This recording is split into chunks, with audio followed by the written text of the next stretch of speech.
বাকি 2-3টা কাজ করতে হবে, পারবেন? হ্যাঁ, মনের থিকা তো না ঠোঁটের থিকা?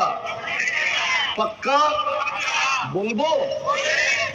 প্রথম হলো আজকের থিকা যখনই ঘুমাইতে যাব, যখনই আমি ঘুমাইতে যাব, দিন হোক আর রাত্র হোক, আল্লাহর কাছে মাপ চায়া ঘুমাবো। পারবেন? পারবা যুবক, পারবা? কে কে পারবা দেখি? নামাও। সত্য বলতেছি, যদি 6 মাস কন্টিনিউ করতে পারো, আমার বিশ্বাস তুমি আমাকে খোঁজবা। হতে পারে এইখান থেকে তুমি ফজরে আমার সাথে নামাজ পড়তে যাবা। আমার বিশ্বাস, আসে দেখা বলতেছি, ছেলেরা আসে, যুবকরা আসে, বয়স্করাও আসে।